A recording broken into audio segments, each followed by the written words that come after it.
The Galactic Council's Grand Chamber hummed with the usual tedium of trade disputes.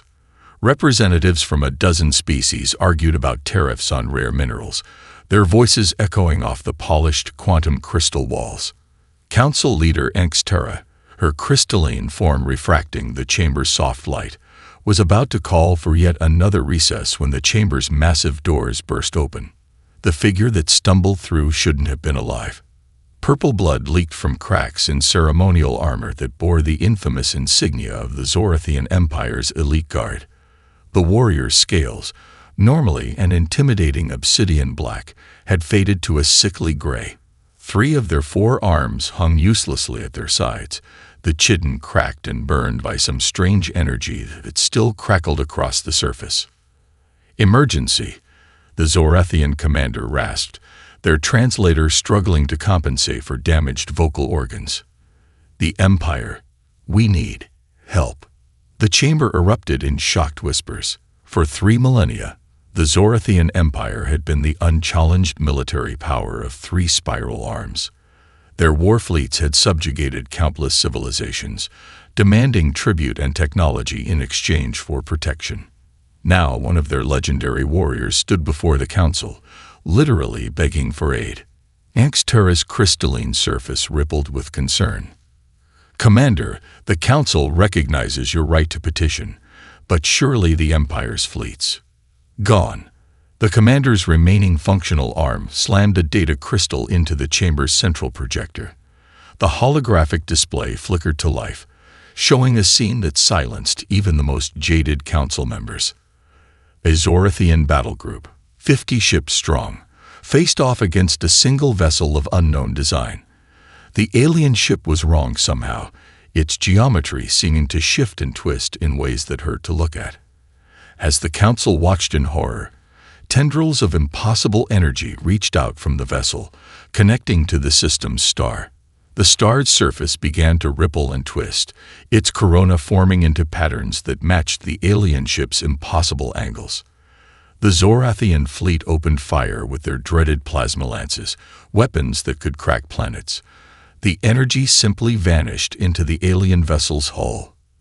Then the star itself seemed to scream, its surface erupting in directed plasma jets that turned 30 Zorathian capital ships to vapor in seconds. "They call themselves the Void Harbingers," the commander continued, his voice growing weaker. "They emerged from the dark space between galaxies 3 standard months ago. Our strongest weapons mean nothing to them. They turn our own stars against us, using them as weapons to cleanse what they call the organic infestation." The recording shifted to another system. This time, the alien vessel wasn't alone. 5 of them worked in concert, their impossible geometries resonating with each other as they literally pulled a star apart, using its plasma to systematically scour clean every planet in the system. 7 colony worlds gone, 3 fortress worlds overrun. The Empire's 3rd fleet annihilated over Zorathian Prime itself. The commander's remaining functional eye fixed on Terra. "We estimate 2 weeks before they reach our homeworld. The Empire requests immediate military aid under Article 7 of the Galactic Compact." The chamber erupted in arguments. Article 7 hadn't been invoked in 10,000 years. It would require every council species to commit their full military strength to defend the Empire. The same Empire that had spent millennia bullying and exploiting them. "You deny our request." The commander's translator crackled with bitter laughter.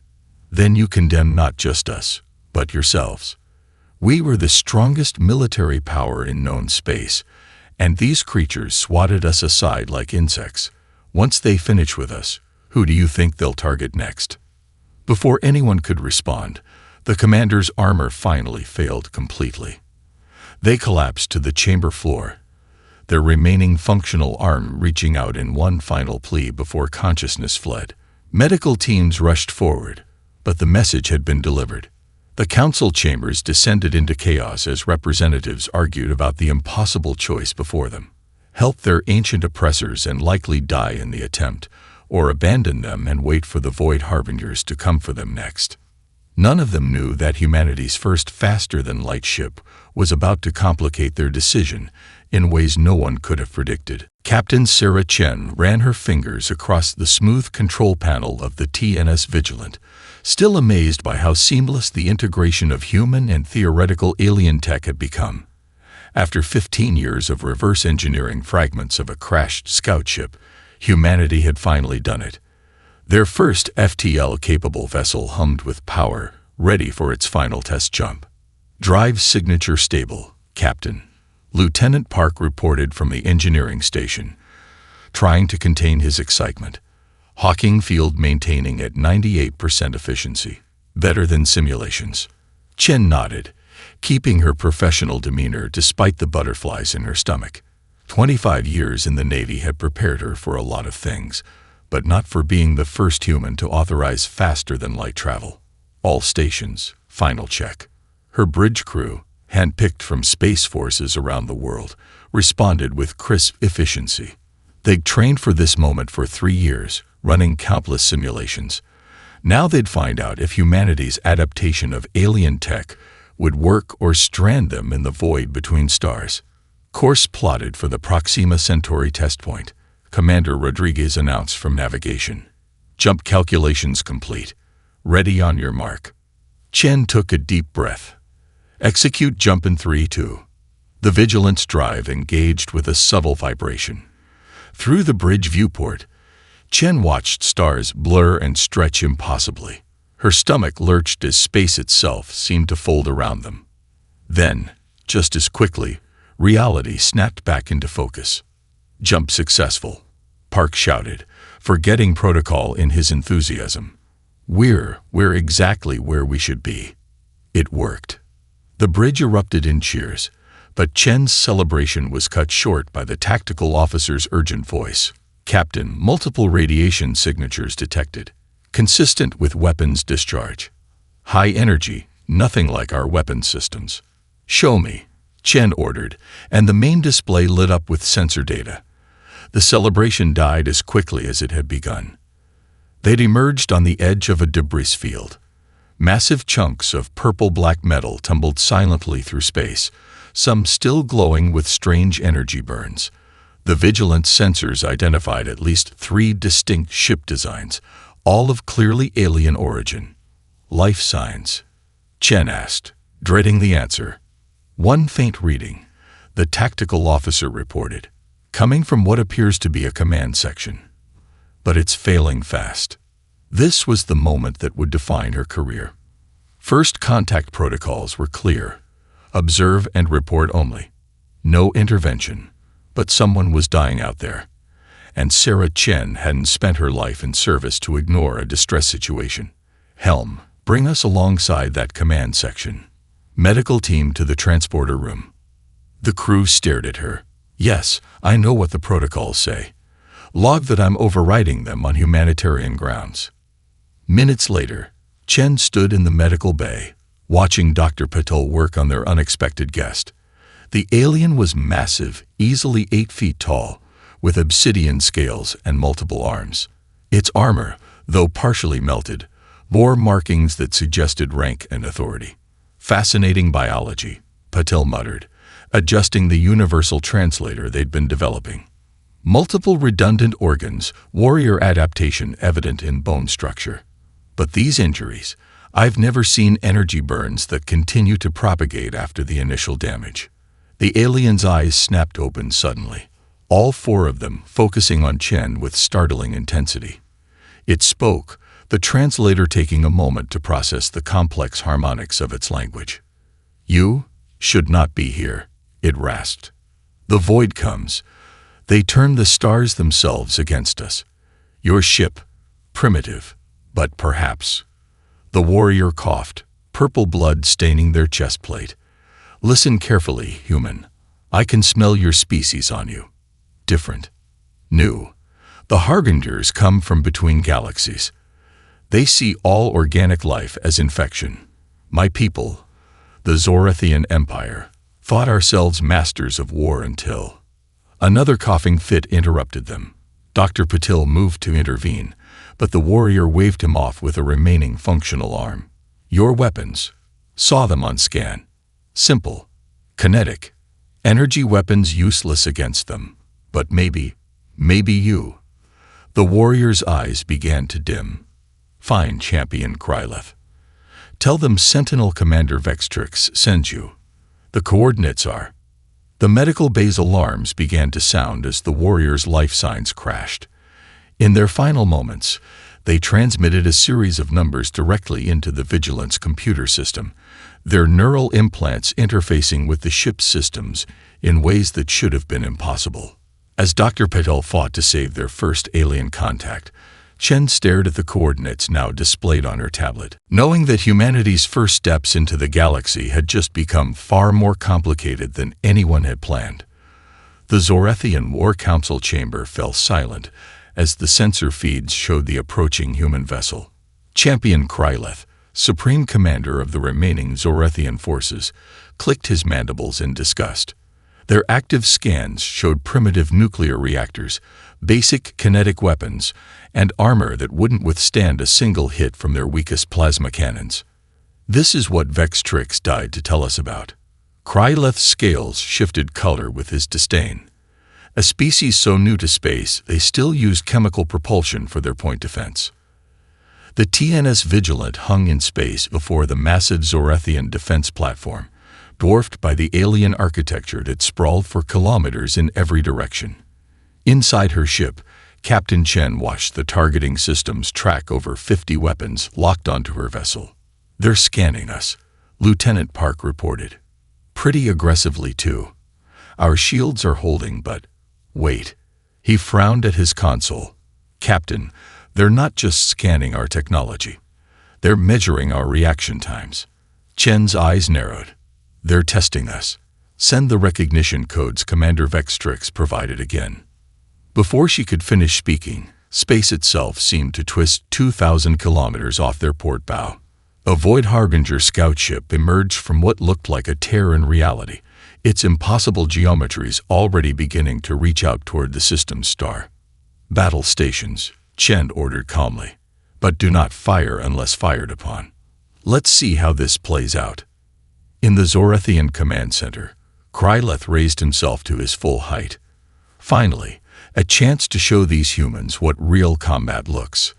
His words cut off as his tactical officer screamed in alarm.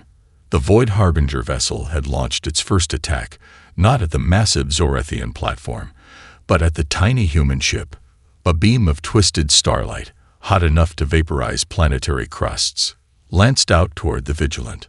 What happened next would be studied in Zorathian war colleges for generations. The Vigilant's point defense system, designed to track and intercept ballistic missiles at sublight speeds, responded automatically. Hundreds of tiny projectiles, simple tungsten rods accelerated by electromagnetic rails, filled the space between the ship and the incoming beam. Each rod's path had been calculated with brutal mathematical precision. The beam struck the cloud of projectiles, and something impossible happened. The energy weapon, which had sliced through the most advanced Zorathian shields like they didn't exist, scattered. The simple kinetic barriers created by the overlapping tungsten rods somehow disrupted the beam's quantum cohesion. "Impossible," Kryleth whispered. Then, louder. "All batteries, target the Harbinger vessel. Support that ship." The Vigilant was already moving, its primitive chemical thrusters giving it maneuverability that the Zorathians' more advanced gravity drives couldn't match. The human ship corkscrewed through space, launching salvos of what appeared to be simple nuclear missiles. "Their weapons are archaic," Kryleth's science officer reported in disbelief. "But the Harbinger's defenses are calibrated for energy weapons. They rely on quantum field manipulation to deflect plasma and energy attacks. These human weapons, they're too simple to be affected." The nuclear weapons detonated in a carefully choreographed sequence. Each explosion disrupted the Harbinger vessel's geometric stability slightly more. By the time the Zorathian weapons reached the target, the alien ship's defenses were already compromised. The battle ended in seconds. The Void Harbinger scout ship, twisted into even stranger shapes by the combination of human and Zorathian attacks, vanished back into its reality tier. Silence filled the Zorathian command center. Then Kryleth did something no human had ever seen before. He changed his scales to match the colors of the Vigilance Hull, a sign of deepest respect in Zorathian culture. "Open a channel to the human vessel," he commanded, "and prepare our highest diplomatic protocols." He turned to his staff, all four arms held in a formal pose. "It seems our ancient policies regarding primitive species require immediate revision. These humans, their very technological limitations, may be the key to our survival." On the Vigilance Bridge, Shen allowed herself a small smile as the communication request came through. Sometimes being underestimated was the greatest advantage of all. And humanity, it seemed, had just become the most important underdog in the galaxy. General Maya Santos stood before the Joint Chiefs in the Pentagon's deepest bunker, her holographic presentation showing the Void Harbinger vessel twisting a star's corona into weapons. The room was dead silent except for the soft hum of air circulation and the occasional scratch of pen on paper. Some of the older officers still preferred physical notes for meetings this classified.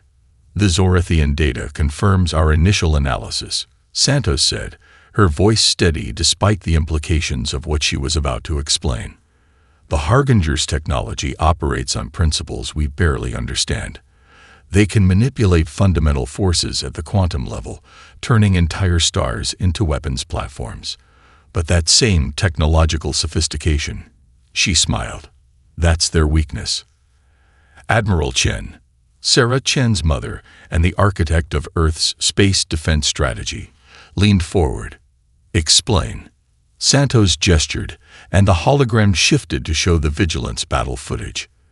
"Their defenses are built to counter weapons we consider advanced: plasma beams, particle cannons, quantum disruptors. The Zorathians spent 3,000 years perfecting energy weapon technology, and the Harbingers swatted aside like insects." She paused for effect. "But they have virtually no defense against kinetic weapons."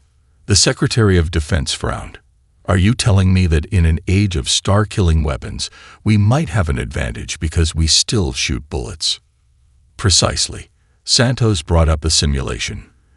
"Their quantum field manipulation can deflect or absorb almost any energy attack. But a tungsten rod traveling at relativistic speeds, that's just mass and velocity. Basic physics. Their fancy fields barely slow it down." The room erupted in overlapping conversations until Admiral Chen raised her hand for silence. "The Zorathians are requesting immediate military aid. They're offering to share their technology, but they specifically want our weapon designs." "Maya, what are we really looking at here?" Santos' expression grew grave. "The Harbingers have already destroyed 7 Zorathian colony worlds. Their next target is Zorathian Prime itself. If it falls, Earth will likely follow. But," she brought up new schematics, "we've been developing something that might work. Project ZUS." The hologram showed a massive warship, larger than anything humanity had built before. Its design was a hybrid of human and Zorathian technology, but its primary weapons were pure Earth innovation. "The TNS Thermopylae," Santos continued, "currently 80% complete in lunar orbit. We designed her as a planetary defense vessel, but with some modifications." She highlighted sections of the ship. "We can mount mass drivers capable of launching projectiles at near-light speed. Combine that with Zorathian targeting systems and shield technology. You want to commit our only dreadnought to defending an alien empire." The Chief of Naval Operations scoffed. "An empire that, need I remind everyone, has conquered and subjugated dozens of species." Admiral Chen stood, her presence commanding attention. "I received a private transmission from my daughter an hour ago. The vigilance sensors detected something troubling." She nodded to Santos, who brought up a new stellar map. "The Harbingers aren't just attacking the Zorathians," Santos explained. "They're methodically destroying every star system with signs of organic civilization. Their mission appears to be total genocide of all organic life in the galaxy. The Zorathians were just first because they were the biggest threat. Silence fell again as the implications sank in. Humanity's first steps into interstellar space had landed them in the middle of a war for survival itself. "The Thermopylae can be ready in 72 hours, Santos said quietly. "The Zorathians have provided coordinates for a rendezvous point. Their remaining fleet will escort us to their homeworld. But we need a decision now." Admiral Chen looked around the room, meeting each person's eyes. "My daughter proved that humanity's primitive technology might be our galaxy's last hope. But if we commit to this, there's no going back. We'll be announcing our presence to the galaxy in the middle of its greatest crisis." The Secretary of Defense stood. "Then we better make one hell of an entrance. General Santos, you have authorization to proceed with Project ZUS. God help us all." As the room cleared for action, Santos stared at the simulation of the Void Harbinger's star-killer weapon. Humanity was about to fight an enemy that turned suns into weapons, and their best hope was, essentially, throwing really big rocks really fast. Sometimes, the oldest solutions were the best ones. The TNS Thermopylae emerged from Luna's shadow like a predator leaving its den. 3 kilometers of armored hull gleamed in the sunlight, her silhouette unlike anything ever built by human hands. Zorathian shield technology merged with human armor plating, created a dragon-scale effect across her surface, while massive railgun batteries protruded from her flanks like the teeth of some ancient beast. Captain Sarah Chen stood on her new bridge, watching the final preparations through the panoramic viewport. The vigilant success had earned her this command, though the weight of responsibility pressed down heavier than ever. "Last cargo shuttle is docked," Commander Rodriguez reported from Tactical.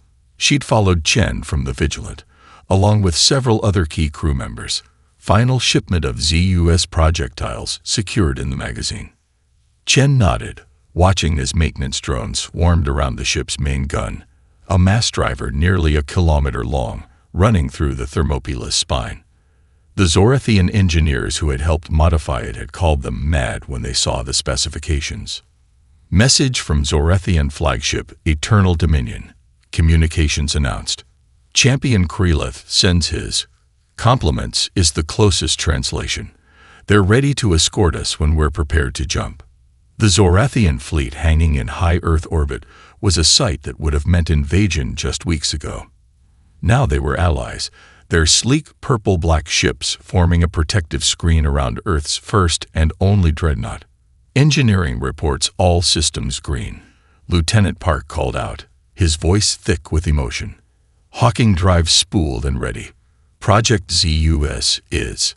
It's ready, Captain." Chen touched the command console, bringing up the status display of their secret weapon. Deep in the Thermopylae's magazine, row after row of specialized projectiles waited. Each one contained a core of exotic materials developed by combining human nuclear science with Zorathian power systems. The result was simple in concept but devastating in theory. When accelerated to near-light speed by the main gun, they would disrupt the quantum fields the Void Harbingers used to control stellar matter.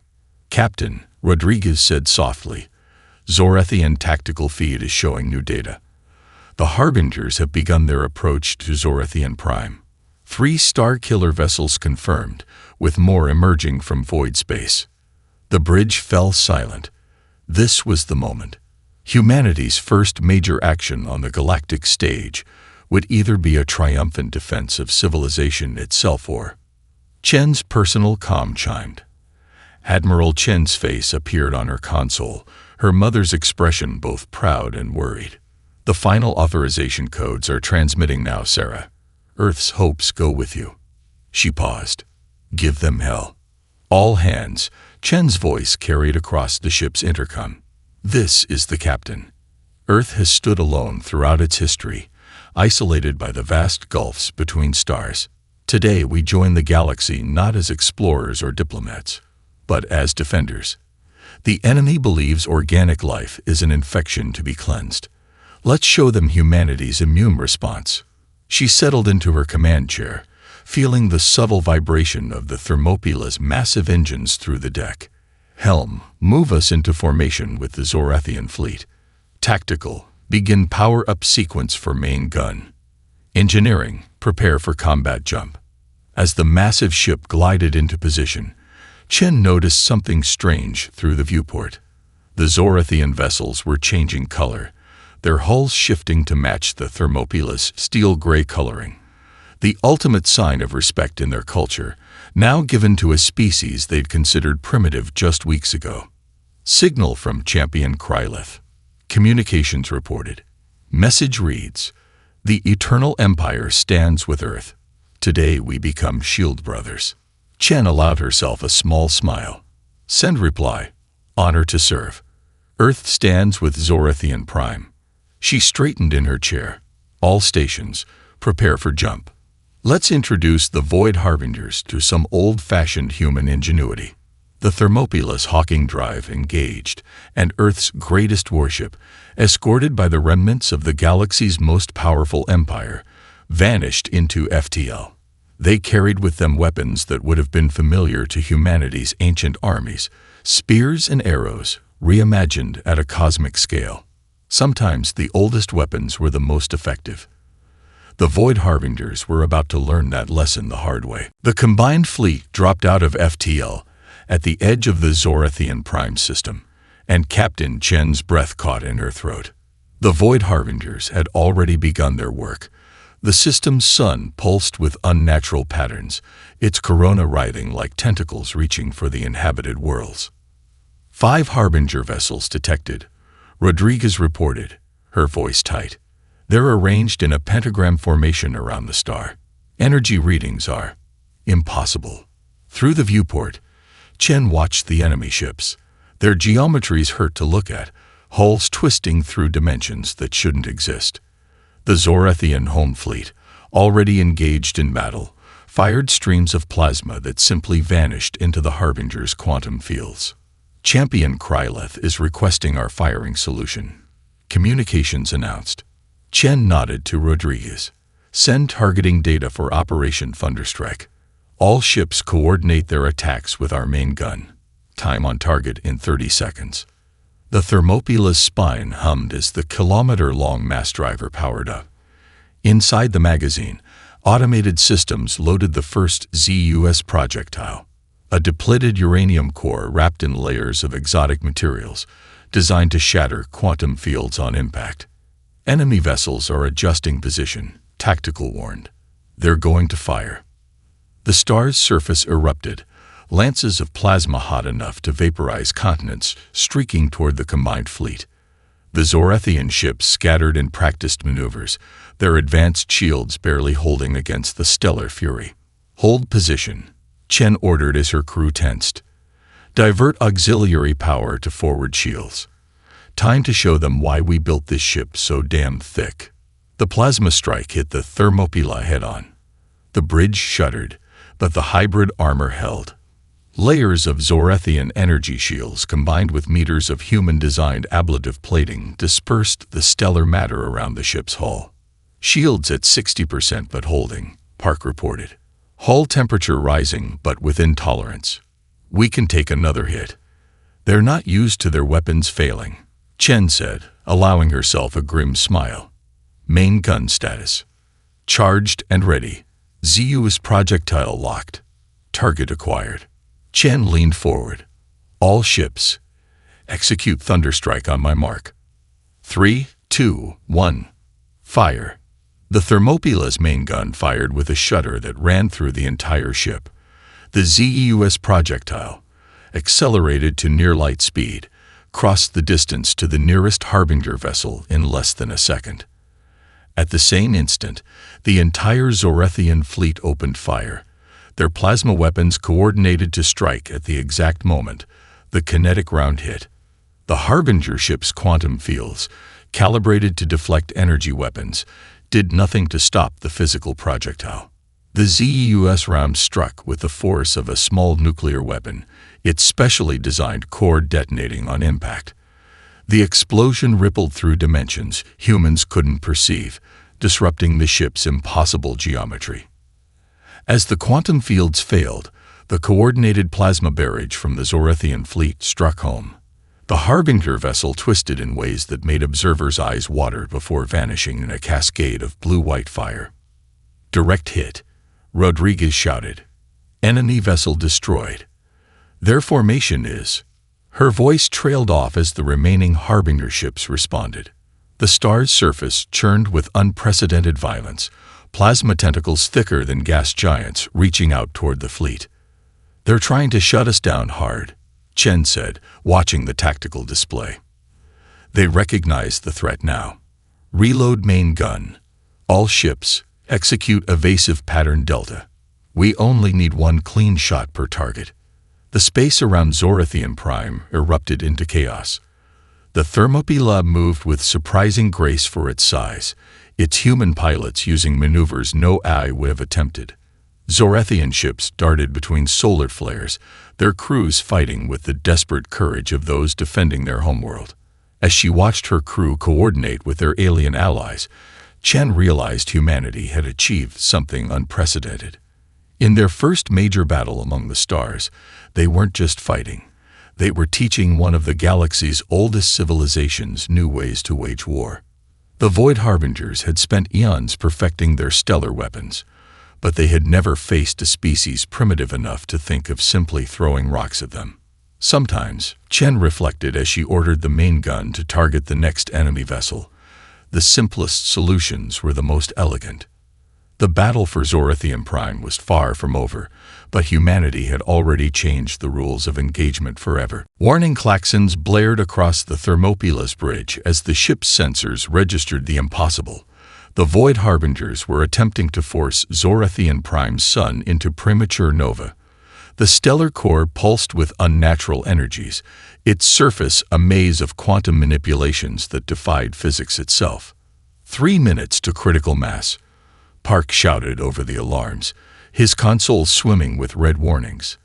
If they succeed, the shockwave will destroy everything in the system.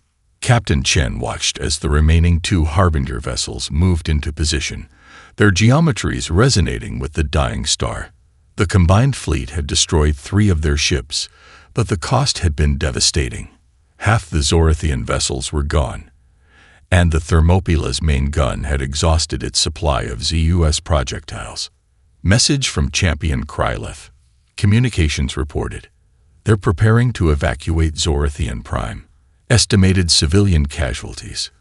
80% won't make it. Chen's hands tightened on her command chair. Billions would die if they retreated. She studied the tactical display, mind racing through options until a pattern emerged in the chaos. "Park," she said suddenly, "the Harbinger's stellar manipulation. It requires perfect geometric alignment, correct?" "Yes, Captain. Their quantum fields have to maintain precise harmonic." His eyes widened as he realized what she was suggesting. The experimental drive modifications, but that would mean getting closer to that star than any ship was meant to survive. Chen opened a channel to engineering. "Chief, I need everything you can give the Hawking drive. We're going to create our own quantum disruption." The chief engineer's response was immediate. "Captain, if we push the drive that hard this close to a star, the containment fields could collapse. We'd be torn apart at the quantum level. Better us than billions of civilians." Chen switched to fleet-wide communications. "All ships, this is Captain Chen. We're executing Operation Deadfall. Clear a path to the following coordinates and prepare to retreat on my mark." The Thermopylae's engines roared to life as Chen laid in an impossible course, a slingshot maneuver that would take them through the star's corona itself. The ship's hybrid shields glowed white-hot as they plunged deeper into the stellar atmosphere than any vessel had ever dared. "Hull temperature critical." Park's voice cracked with strain. "Shields failing. Reroute power from weapons," Chen ordered. "Everything to shields and the drive." The bridge viewport showed only fire now as plasma rolled across their shields. The Harbinger vessels, realizing their danger too late, attempted to shift their quantum fields to stop the human ship. "They're trying to trap us in a space-time pocket," Rodriguez reported. "Standard evasion won't work here." Chen smiled grimly. We're not evading. Activate the Hawking drive. Maximum power. The experimental drive engaged with a scream of tortured physics. The Thermopila's unique engine configuration, combining human ingenuity with Zorathian tech, did exactly what the scientists had feared. It created a localized distortion in space-time. The effect on the Harbinger's carefully maintained quantum fields was catastrophic. Their geometric pattern shattered as the human ship's drive signature created ripples in dimensions they were trying to manipulate. The star's surface, no longer bound by their control, began to snap back to its natural state. Drive containment failing. Engineering's panic was palpable. We have seconds. All ships, clear the system, Chen ordered. Emergency jump now. The Zorathian fleet vanished in flashes of FTL, carrying as many evacuees as they could. The Thermopyla, engines straining against physics itself, pulled away from the star's corona as the Harbinger vessels lost their battle with chaos. The enemy ships twisted one final time, their impossible geometries collapsing as the stellar forces they'd tried to control turned back on them. The explosion lit up the system like a second sun. The Thermopyla limped away on backup power, its hull scared and blackened but intact. Behind them, Zorathian Prime's star stabilized, returning to its natural cycle as the quantum manipulations faded. Damage report, Chen asked quietly. Critical systems at 20%. Park responded, his voice filled with disbelief that they were alive to make the report. But the civilian evacuation ships, they made it, Captain. Zorathian Prime is safe. Chen leaned back in her chair, feeling every burn and bruise from their desperate gambit. Send word to the Zorathian fleet. Tell them, she smiled despite the pain. Tell them Earth's compliments, and we'd be honored to help rebuild. As the messages were sent, the crew of humanity's first dreadnought looked at their shattered but victorious ship with pride. They had faced gods who wielded stars as weapons, and one with nothing but courage, desperation, and the simple human tradition of turning an enemy's strength against them. The Galactic Council chamber had changed since the Zorathian commander's desperate entrance weeks ago. The quantum crystal walls now bore scars from the war, and the Grand Chamber hosted representatives from dozens of species that had never dared attend before. At the center of attention stood Captain Sarah Chen, her dress uniform still showing signs of hasty repair. The combined fleet's victory at Zorathian Prime wasn't just a military triumph. Chen addressed the assembly, her voice carrying to every corner of the vast space. It was proof that the galaxy's youngest spacefaring race and its oldest empire could overcome millennia of prejudice to face a common threat. Champion Krelith stood beside her, his obsidian scales still bearing the steel-gray patterns matching the Thermopyla's hull. The gesture had become a symbol adopted by the entire Zorathian military, a permanent reminder of the day their prideful empire learned humility from a species they'd initially dismissed as primitives. The Void Harbingers believed their mastery of quantum manipulation made them invincible, Kryleth's translator conveyed. They never considered that their greatest weakness would be their own sophistication. He gestured to the holographic display, showing the battle's final moments. While we spent thousands of years pursuing ever more advanced energy weapons, humanity remained pragmatic.